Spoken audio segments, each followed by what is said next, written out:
Welcome back. This is grams to grams conversions part 2. All right, I've got a new reaction up on the board. We got a little propane and a little oxygen, making a little CO2 and some water. So what we did before is I gave you a given of the reactant, and we determined an unknown of the products. Just to be clear, you can figure out any of the unknowns. So I'm going to do an example where we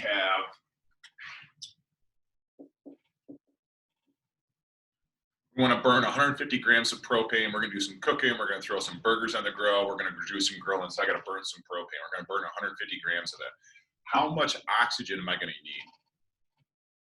to need? Okay. In order to do that, a couple things have to have. One thing is this reaction is neutral, but it's not balanced. So the only thing, I cannot do this without a balanced chemical equation. So I got to do that real quick. So I'm going to walk you through that again. As we said, through balancing, you want to save hydrogen and oxygen for last. Oxygen is in 1, 2, 3 places, so we don't want to touch him until we have to. So let's start with the carbon.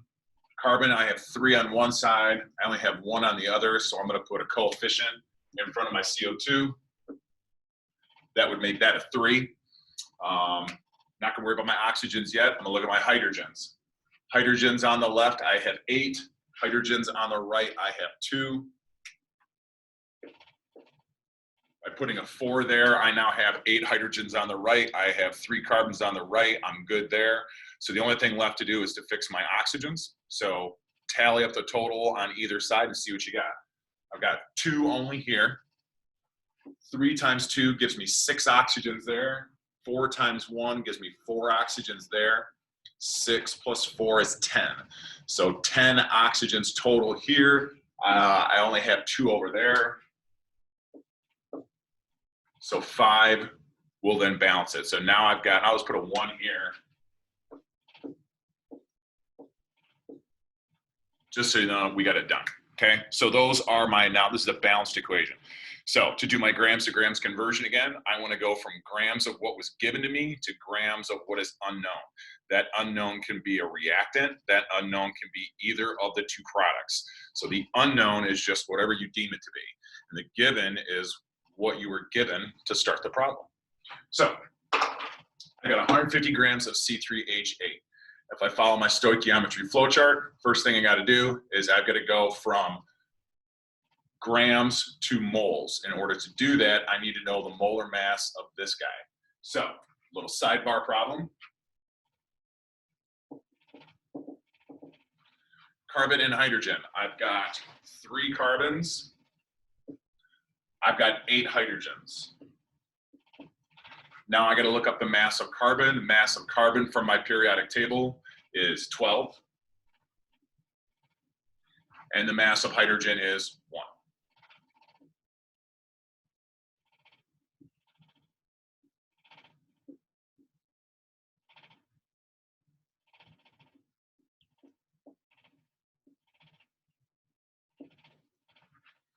I got 44 grams per mole. 3 times 12 gave me 36. 8 times 1 is 8. 36 and 8 is 44. So that means the molar mass of propane, C3H8, is 44 grams per mole. So how do I figure this out? We're solving for this guy. 150 grams. I'm going to need to go grams to grams, so I'm going to need 3 brackets. 3. 1, 2, 3. My answer will be grams of what I'm looking for, which was oxygen. All right. We just figured out the molar mass of propane. Grams in the numerator, grams in the denominator. So 44 grams and 1 mole of the stuff. Okay. This number up here for the molar mass is always, always, always going to be 1. Down here is always, always, always going to be 1. So I can write that in right now. Those are like automatics. That never changes. It's always going to be, because molar mass is the grams per 1 mole. So your abbreviation there, your numerator and denominator in those 2 brackets is always going to be 1 mole. It'll never be anything different. So this mole ratio, if you remember, it's going to be the unknown over the given. Okay, what are we trying to find? Oxygen. How many moles did we use? 5.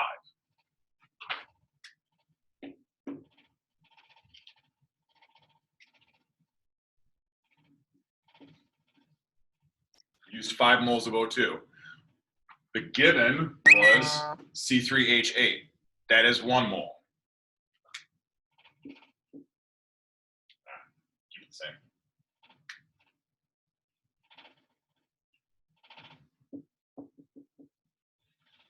So my ratio here is going to be 5/1.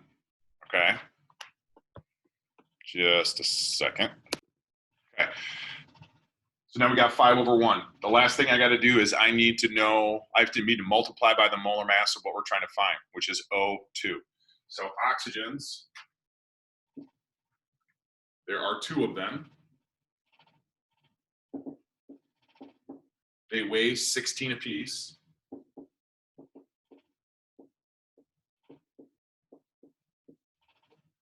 (32 grams per mole). That is my molar mass. So in 1 mole weighs 32 grams. Now that I've got my brackets all set up, now it's calculator time. Calculator. All right, here we go. We got 150. If I can turn my calculator on. 150. Then I'm going to divide by 44 since it's in the denominator. Divide 44, enter. 3.4 something. 3.409. Leave that there. Mole ratio is 5/1, so I'd multiply times 5. I got 17. Now I've got multiply by 32 since it's in the numerator, so I take that answer times 32. I would need 545 and a half.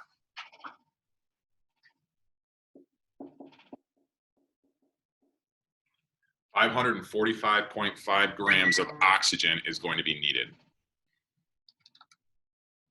And that's how you do grams to grams. Let's say hypothetically that your mole ratio wasn't so easy. If it wasn't 5/1, let's say it was 5/2 or 5/3. So what I would do is I would just do it very systematically. I'd start the same way. I go 150, divide by 44. So let's say this was 5/3, let's say. I would still take the answer. I go 150 divided by 44 in my calculator.